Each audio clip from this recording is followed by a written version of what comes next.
ఎందుకు వెళ్ళాలనుకున్నాడు సీజర్ దగ్గరికి? తను చచ్చిపోయే రోజులు దగ్గర పడ్డాయి, సీజర్కి సువార్త చెప్పాలి. ఏం వాడుకున్నాడు? చట్టాన్ని వాడుకున్నాడు. పౌలుకి బాగా తెలుసు సీజర్కి సువార్త చెప్తే తల తెగిపోద్దని. ఎలా చచ్చిపోయాడు పౌలు? అలాగే చచ్చిపోయాడు, హతసాక్షి అయ్యాడు. కానీ సీజర్కి సువార్త చెప్పాడు. ఈరోజు మీకు నేను చెప్పాలనుకుంటున్నాను, అందుకే suffering has got a legal side. మనం భారత రాజ్యాంగాన్ని చదవాలి పాస్టర్లు. మీకు మీ హక్కులు తెలుసుకోవాలి. మీరు భారత రాజ్యాంగంలో మీకున్నటువంటి హక్కులు మీరు తెలుసుకోవాలి.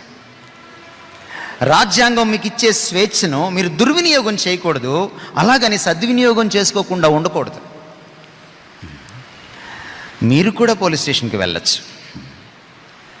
మీ మీద తప్పుడు నేరాలు మోపడానికి వాళ్ళు వెళ్ళక్కర్లేదు, మీరు కూడా వెళ్ళచ్చు. ఇందాక స్వామి గారి గురించి చెప్తా ఉన్నారు. నేను ఆయన బాగలేనప్పుడు రాత్రి 8:30కి చూడడానికి వెళ్ళాను ఆయన్ని. వాళ్ళ భార్య లేరు అక్కడ. ఆవిడకి ఫోన్ చేస్తే వాళ్ళ బ్రదర్-ఇన్-లా ఎత్తారు. ప్రార్థన చేసి వచ్చాను. అప్పటికి ఆయన చూసి మళ్ళీ ఇప్పుడు చూసి చాలా సంతోషిస్తున్నాను నేను. చాలా మెరుగుపడ్డారు ఆయన.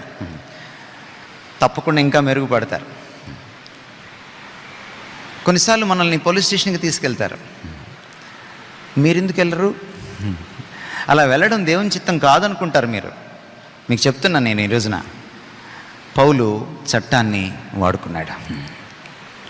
మీరు కూడా చట్టాన్ని వాడుకోవచ్చు, తప్పులేదా?